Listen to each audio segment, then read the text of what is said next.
আসসালামু আলাইকুম। তো ইমোতে 2025 সালে আপনাদের ইমোটা যদি কেউ হ্যাক করে থাকে তাহলে আপনারা দেখতে পারবেন ইমোটা হ্যাক করা থাকলে আপনাদের ডিভাইসের নাম লেখা থাকবে, অন্য ডিভাইসের নাম লেখা থাকবে যে ডিভাইসে লগ ইন করবো। তো এখন আপনারা যদি দেখতে চান তাহলে কি করতে হবে, চ্যানেলটা সাবস্ক্রাইব করে বেল বাটনটা বাজিয়ে একটি লাইক কমেন্ট করে দেখুন। তো ভাই এখন দেরি না করে আমরা সরাসরি ইমোতে তো এখন আমরা ইমোতে চলে যাব সরাসরি।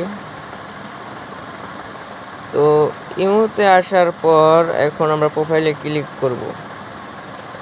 প্রোফাইলে ক্লিক করার পর এই সেটিং নামে একটি অপশন আছে,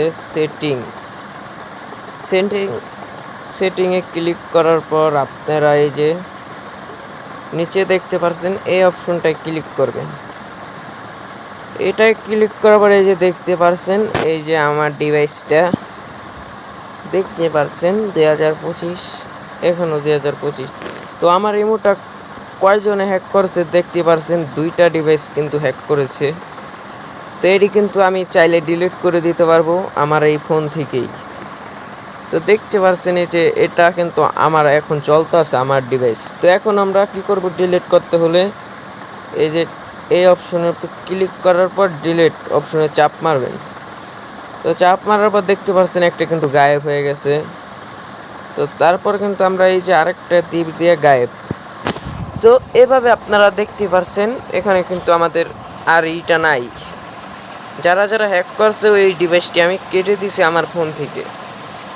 তো দেখতে পাচ্ছেন এখন একটা ডিভাইসে, একটু আগে কিন্তু অনেকটি ডিভাইস চলছে, এখন কিন্তু দেখতে পাচ্ছেন এই যে শুধু আমার ডিভাইসটি আছে। তো এরকমভাবে আপনারা করতে পারবেন। তো ভাই দেখতে পাচ্ছেন কি সুন্দর অসাধারণ মাথা নষ্ট একটি ভিডিও দিছি আপনাদেরকে। তো এভাবে আপনারা কিন্তু চাইলেই পারেন। সেটিংসের মধ্যে যাইয়া এরকমভাবে এই যে সেটিংসে যাওয়ার পর এই জায়গায় ক্লিক করার পর দেখতে পাচ্ছেন এখানে যদি কোনো কেউ হ্যাক না করে থাকে তাহলে এরকম একটা টিক উঠে থাকবে, আপনাদের শুধু এই ডিভাইসটাই দেখাইব।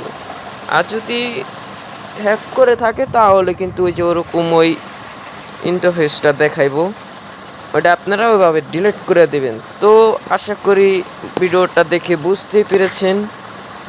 তো বোঝার জন্য ধন্যবাদ। আল্লাহ হাফেজ, বাই বাই, টাটা, দেখা হবে পরবর্তী ভিডিওতে।